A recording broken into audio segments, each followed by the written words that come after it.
My brother took credit for family resources while I was ignored, but after I created my own financial security, one strategic decision clarified reality and shifted recognition without any confrontation. You're really going to let your own parents lose their house over this? My brother stood in my living room, his face red, his finger pointed at my chest like I was the villain in this story. I looked at him calmly, then at our parents sitting on my couch, their faces a mixture of shock and desperation. I'm not letting anyone lose anything, I said quietly. I'm just not fixing a problem I didn't create. The silence that followed felt like glass breaking in slow motion. Hey viewers, before we move on to the video, please make sure to subscribe to the channel and hit the like button if you want to see more stories like this. I'm 32, single, and until 3 months ago, I thought I understood my place in my family. Turns out, I didn't understand anything at all. My brother Nathan is 35, married with 2 kids, and for as long as I can remember, he's been the golden child. Not in an obvious way, not in the kind of way where parents openly say they love one kid more. It was subtler than that. It was in the way Dad would light up when Nathan walked into a room. The way Mom would brag about his accomplishments to her friends at church. The way family conversations somehow always circled back to Nathan's life, Nathan's career, Nathan's kids. I was the stable one, the responsible one, the one who didn't need help because I always figured things out on my own. Growing up, Nathan got the new car when he turned 16. I got the old sedan that barely started on cold mornings. When Nathan wanted to study business at a private university, Dad took out a loan to help cover what scholarships didn't. When I got into a decent state school for engineering, I was told I was smart enough to get more scholarships and work part-time. I did. I worked 30 hours a week through college, graduated with minimal debt, and landed a solid job at a tech company. Nathan graduated, bounced between a few sales jobs, then started his own marketing consulting business with $20,000 from our parents. He called it an investment. I called it what it was, but only in my head. By the time I was 25, I'd paid off my student loans and bought a small condo. Nathan was still living in an apartment, but he had gotten married, and Mom threw them a wedding that cost more than my entire college education. I was happy for him. I really was. I just started noticing the pattern. When Nathan needed help with his business expenses, Dad would slip him a check. When Nathan's wife got pregnant with their first kid, Mom helped with the down payment on their house. When I got promoted to senior engineer, Dad said, "That's great, son," and changed the subject to ask if I'd heard about Nathan's new client. I never asked for help. Maybe that was my mistake. I built my life quietly, methodically, without fanfare. I maxed out my retirement accounts, invested carefully, bought a rental property, then another. By 30, I had a portfolio that generated passive income and a job that paid well into 6 figures. Nathan's business had ups and downs. Mostly downs, if I'm being honest. But every time he struggled, our parents were there with another check, another loan, another investment that was never paid back. I watched it happen over and over. I never said anything. Last year, Nathan convinced our parents to co-sign on a business loan for $50,000 so he could expand his marketing firm. He said he had contracts lined up, big clients ready to commit. He said it was a sure thing. Dad believed him. Dad always believed him. I was at their house when they signed the paperwork, and I remember the look on Dad's face. Pride mixed with fear. He was 64, 2 years from retirement. Mom was already retired from her teaching job, living on her pension. "Are you sure about this?" I asked Dad quietly while Nathan was in the other room on a phone call. "He's got a good head for business," Dad said. "He just needs this one opportunity to really take off." I didn't push it. I should have. 6 months later, Nathan's big contracts fell through. One client went bankrupt. Another decided to handle marketing in-house. A third just stopped returning Nathan's calls. The business loan payments started coming due. Nathan made the first 2, then missed the third. The bank started calling my parents. Dad had to come out of retirement and take a part-time job at a hardware store. Mom started cutting coupons and shopping at discount grocery stores. Nathan kept saying he was working on it, that he had leads, that things would turn around. They didn't. By month 6, my parents were 3 months behind on the loan payments. The bank threatened to pursue the co-signers. That's when Nathan showed up at my condo on a Tuesday evening. "I need to talk to you about something," he said, his voice tight. I let him in, made coffee, and waited. "Mom and Dad are in trouble," he said. "The business loan. I can't make the payments right now, and the bank is going after them." "I know," I said. "They could lose the house." "I know." He looked at me like he expected me to say more. "I need you to help," he said finally. Help how? Loan me the money. Or help mom and dad cover the payments. Just until I get back on my feet. I sip my coffee. How much are the monthly payments? 2,200. And how many months are you behind? 3. So 6,600 to catch up, plus the ongoing payments. I did the math in my head. The loan had 4 years left. That was over $100,000 total. Nathan, where's the money from the loan? The $50,000. He shifted in his seat. It went into the business. Equipment, software licenses, marketing materials, paying contractors. And none of that generated revenue. Not yet. These things take time. It's been almost a year. I know how long it's been, he snapped. I'm living it. I set down my coffee cup. I'm not giving you money. His face went pale, then red. Are you serious? Completely. Mom and dad could lose everything. Because of choices they made. Because of choices you made. They're our parents. And they chose to co-sign a loan for your business without any real collateral or backup plan. They chose to risk their security for you. Again, what's that supposed to mean? I stood up. It means this is a pattern, Nathan. You ask, they give. You fail, they cover it. You move on, and they're left holding the bag. That's not fair, isn't it? How much money have they given you over the years? The car, the college help, the wedding, the house down payment, the business startup costs, and now this loan. They wanted to help. They did help. Over and over. And where did it get them? Dad's working at 64 because you couldn't make your business work. Nathan stood up too, his hands clenched. At least I took risks. At least I tried to build something instead of just sitting in a cubicle collecting a paycheck. I built something, I said quietly. I built security. I built stability. And I did it without putting anyone else at risk. You're really going to let them suffer because of some grudge? I don't have a grudge. I have boundaries. He stared at me for a long moment. You're unbelievable. Maybe, but I'm not the one who put our parents in this position. He left without another word, slamming the door hard enough to rattle the frame. I sat back down and finished my coffee in silence. I knew he'd go straight to our parents. I knew they'd call. They did, 2 days later. Mom's voice was shaky when I answered. Honey, can you come over? We need to talk about something. I drove to their house that evening, the same house I grew up in, the same house that was now at risk because of a decision I had no part in. They were waiting in the living room. Nathan was there too, sitting in Dad's recliner like he owned the place. Thanks for coming, Dad said, his voice strained. I sat on the couch across from them. Nathan told us about your conversation, Mom said. I nodded. We were hoping you might reconsider, Dad said. This is a hard time for all of us. I understand it's hard, I said. But this isn't my responsibility. We're family, Mom said, her eyes welling up. Family helps family. I agree. Which is why I'm confused about why I'm being asked to fix this when Nathan is the one who took the loan and failed to pay it back. I'm doing everything I can, Nathan said.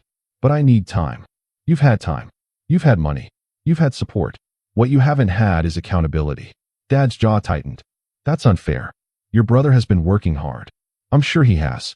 But working hard isn't the same as being responsible.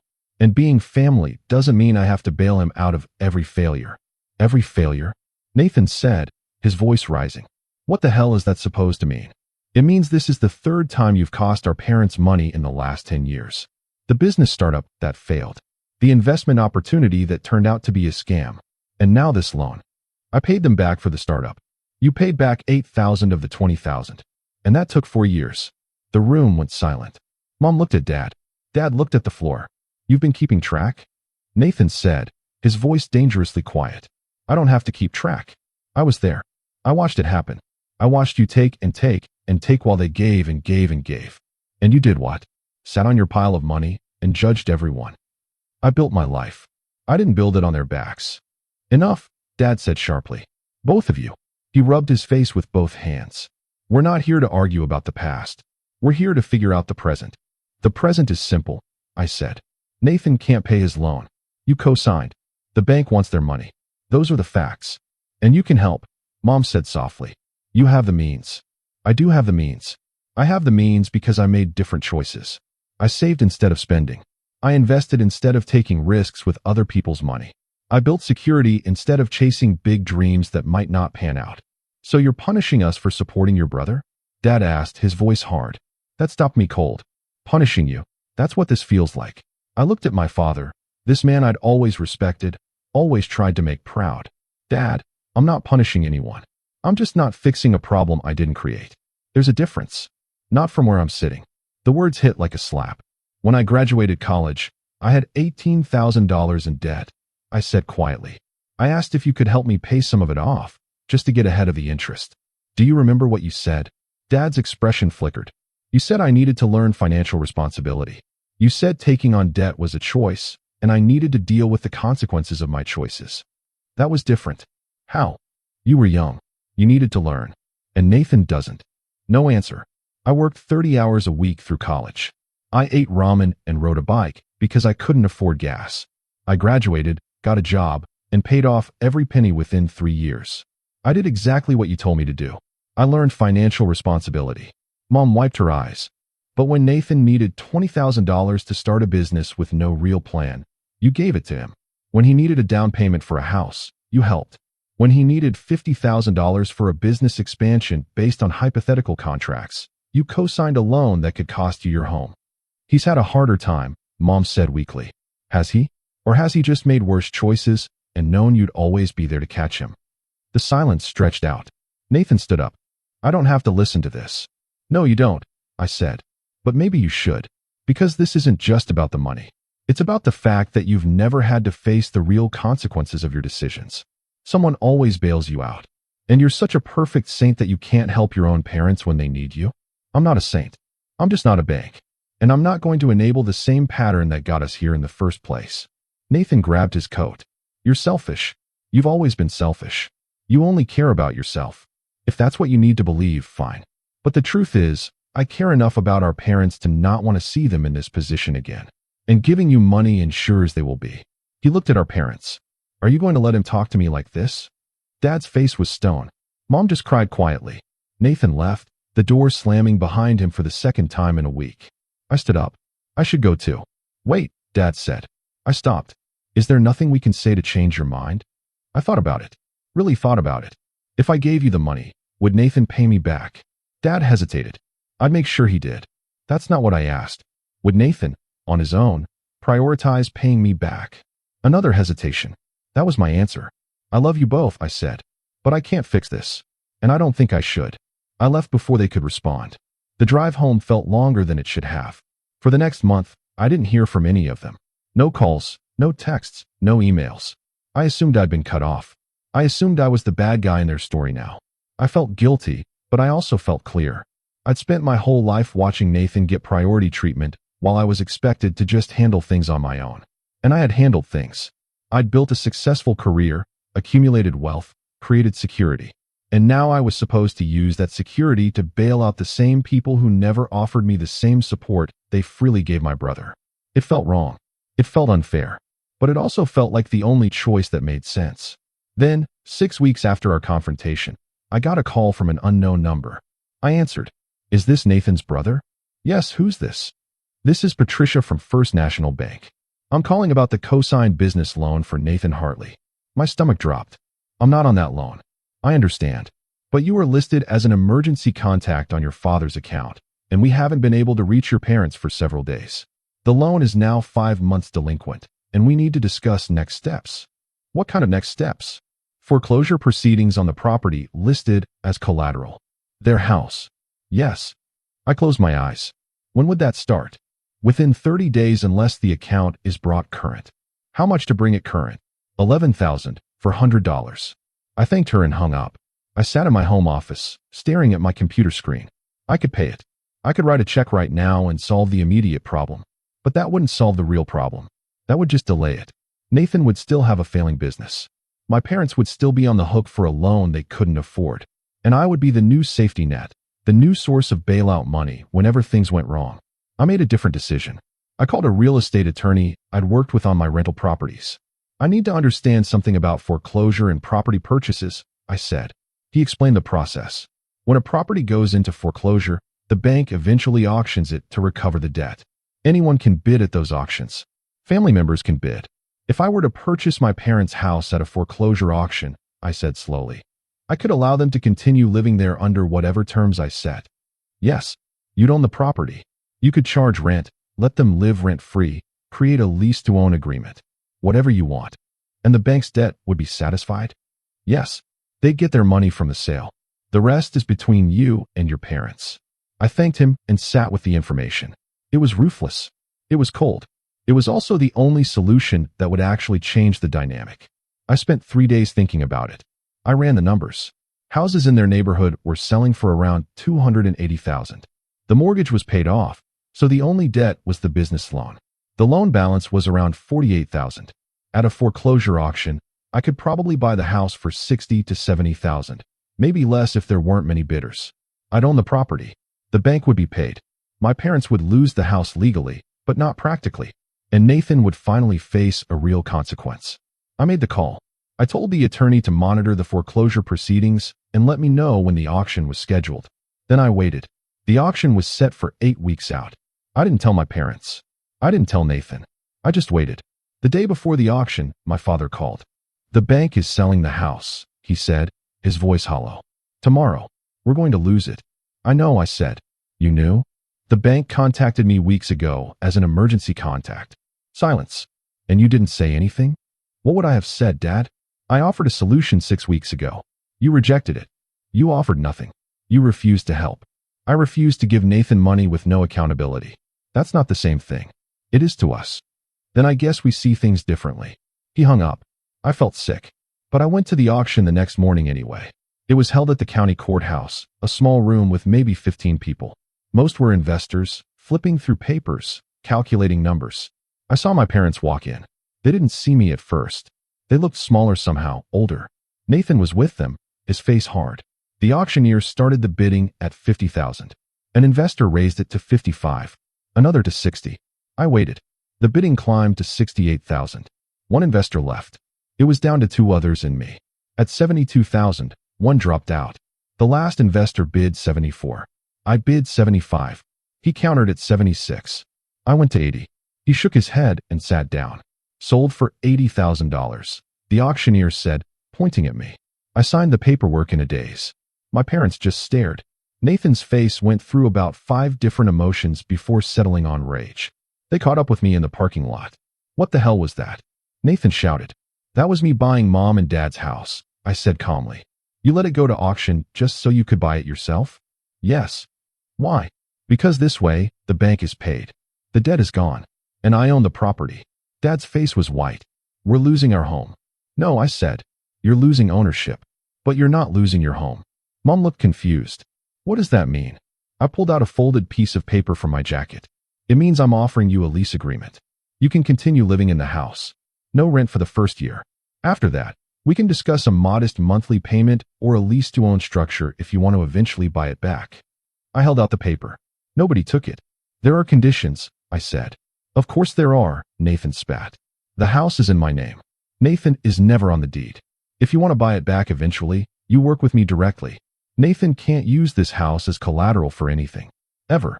You're cutting me out of my own family home," Nathan said, his voice shaking. "I'm protecting the only family home we have left," I corrected. "Because if I hadn't bought it, an investor would have, and Mom and Dad would actually be homeless." Dad took the paper with trembling hands. He read it slowly. "Why did you do it this way?" he asked, his voice barely a whisper. "Because giving Nathan money wouldn't have solved anything. It would have delayed the inevitable and made me the new target every time he needed a bailout. This way, the problem is actually solved. The debt is gone. The house is secure. And the pattern is broken." "The pattern," Mom repeated. "Yes, the pattern of Nathan asking, you giving, Nathan failing, and you suffering.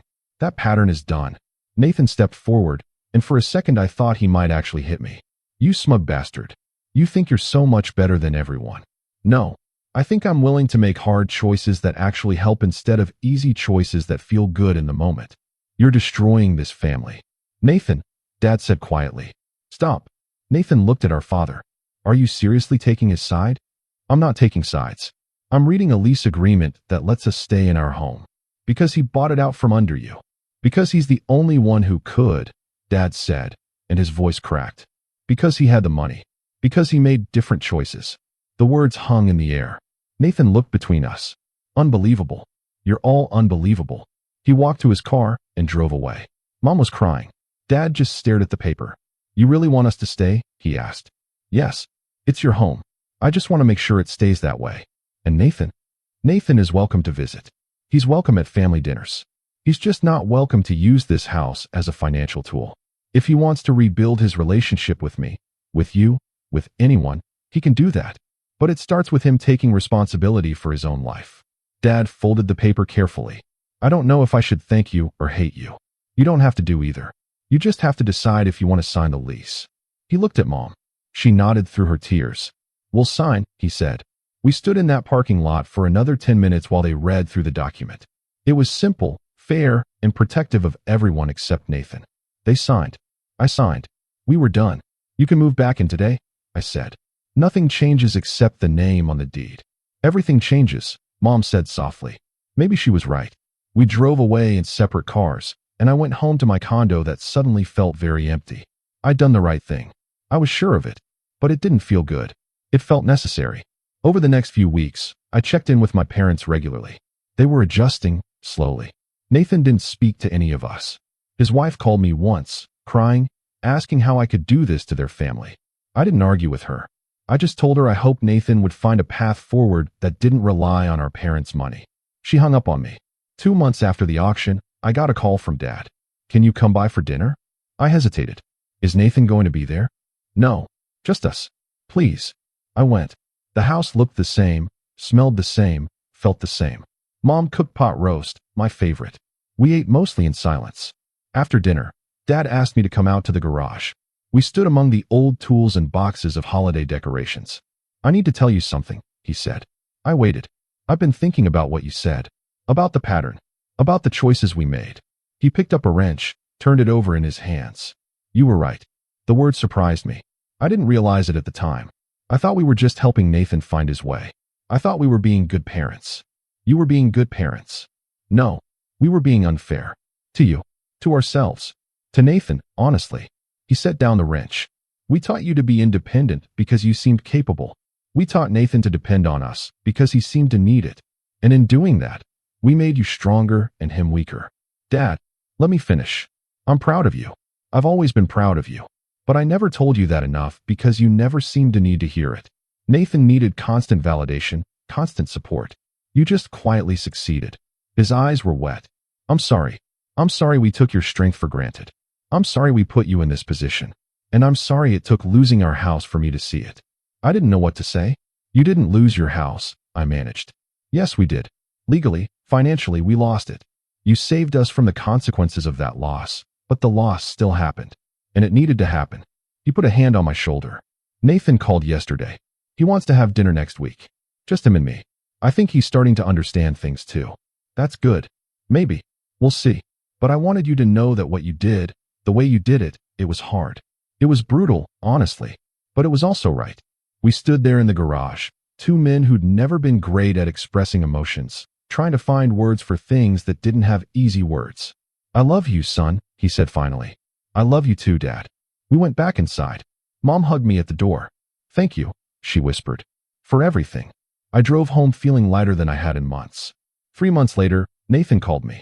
Can we talk? Sure. In person? We met at a coffee shop halfway between our places. He looked tired, older. I don't know where to start, he said. Start anywhere. I've been going to a therapist. Working through some stuff. That's good. She helped me see things I didn't want to see. About myself. About the way I operated. He stirred his coffee. You were right. About all of it.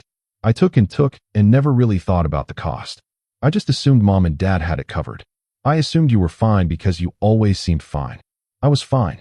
I am fine. You shouldn't have had to be. Not alone. I didn't argue. I'm sorry, he said. For the way I treated you. For the things I said. For expecting you to bail me out and then getting angry when you wouldn't. I appreciate that. My business is done. I shut it down last month. I'm working sales for a tech company now. Steady paycheck, benefits, the whole thing. How's that going? It's humbling, but it's stable. And I need stable right now. We talked for another hour. It wasn't a full reconciliation. It wasn't everything going back to normal, but it was a start. I left that coffee shop feeling like maybe, finally, things were shifting in the right direction. 6 months after the auction, I had dinner at my parents' house. Nathan and his family were there too. It was awkward at first, everyone dancing around the elephant in the room.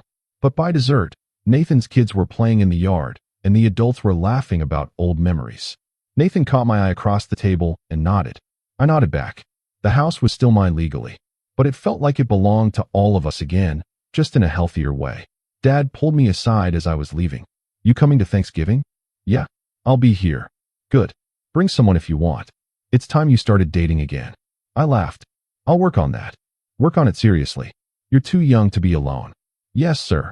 I drove home that night thinking about how strange it was that the worst conflict in our family history had somehow led to the healthiest dynamics we'd ever had.